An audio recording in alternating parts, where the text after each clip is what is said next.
Guys, എല്ലാവർക്കും നമസ്കാരം. സുത്തോസാനാണ്, ഫിൻലാൻഡിൽ നിന്നാണ് ഗൈസ്. ഇന്നിപ്പോൾ ഒരു സൈക്കിളും കൊണ്ട് പുറത്തേക്ക് ഇറങ്ങിയതാണ്.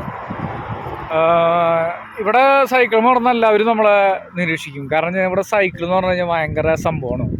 നമ്മുടെ നാട്ടിലത്തെ പോലെ വിലയില്ലാത്ത സംഭവമല്ല. നാട്ടിൽ എന്ന് പറഞ്ഞു കഴിഞ്ഞാൽ സൈക്കിൾ ഓടിക്കുന്നതിന് ഒരു വിലയില്ല. ഇവിടെ എന്ന് പറഞ്ഞു കഴിഞ്ഞാൽ സൈക്കിൾ എന്ന് പറഞ്ഞു കഴിഞ്ഞാൽ ഭയങ്കര സംഭവമാണ്. സൈക്കിളുമ്പോൾ പോകുന്നവർ ഒരു നോക്കും, പ്രത്യേകം ശ്രദ്ധിക്കും, വിഷ് ചെയ്യും. പിന്നെ ഇവിടുത്തെ അറ്റ്മോസ്ഫിയർ ഭയങ്കര അറ്റ്മോസ്ഫിയറാണ്. സൈക്കിൾ ഓടിക്കാൻ പറ്റിയ അറ്റ്മോസ്ഫിയറാണ്. നല്ല മരങ്ങളുടെ ഇടയിൽ കൂടെ പോവാം. അതുപോലെ കാറിലൊന്നും പോയി ഇങ്ങനത്തെ ഒരു ഫീൽ ഇവിടെ കിട്ടില്ല. നല്ലൊരു ഫീലാണ്. മൊത്തം കാടുകളിലുള്ളിൽ കൂടെ ഇങ്ങനെ യാത്ര ചെയ്യാൻ, സൈക്കിളുമായി യാത്ര ചെയ്യാൻ നല്ല രസമാണ്.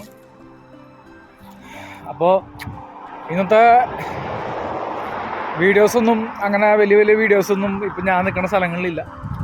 അപ്പോൾ കഴിഞ്ഞ ആഴ്ച ഭയങ്കര തിരക്കായിരുന്നു, ജോലി തിരക്കായിരുന്നു. അത് കാരണം വീഡിയോസൊന്നും ഇടാൻ പറ്റിയില്ല.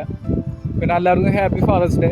എല്ലാവർക്കും എൻ്റെ ഫാദറും my father is passed long time back. പുള്ളി നല്ലൊരു ഡ്രങ്ക് അഡിക്റ്റ് ആയിരുന്നു. നന്നായിട്ട് കുടിക്കായിരുന്നു. അങ്ങനെ കുടിച്ച് ലിവറിൽ കംപ്ലൈൻ്റ് ഒക്കെ വന്നിട്ടാണ് ആൾ മരിച്ചു പോയത്. പക്ഷേ എന്നാലും പുള്ളി അതൊക്കെ ചെയ്യുമായിരുന്നെങ്കിലും എൻ്റെ കാര്യങ്ങൾ കറക്റ്റായിട്ട് ആൾ ചെയ്തു തരുമായിരുന്നു.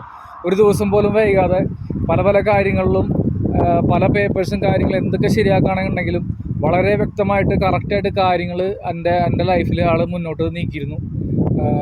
Salute my father. പുള്ളി ഇന്ന് ജീവിച്ചിരിപ്പില്ല. എന്നാലും എനിക്ക് ഭയങ്കര എൻ്റെ മെമ്മറിബിൾ കാര്യങ്ങളൊക്കെ ഞാൻ പറഞ്ഞെന്നുള്ളൂ. അപ്പോൾ എല്ലാ ഫാദേഴ്സിനും, എൻ്റെ ഫാദറിന് മാത്രമല്ല എല്ലാ ഫാദേഴ്സിനും നന്നായിട്ട് നടക്കുന്ന എല്ലാവർക്കും, അതേപോലെ കുട്ടികളെ നന്നായി നോക്കുന്ന, കുടുംബം നന്നായി നോക്കുന്ന എല്ലാ ഫാദേഴ്സിനും happy Father's Day guys. Okay, see you next video. By.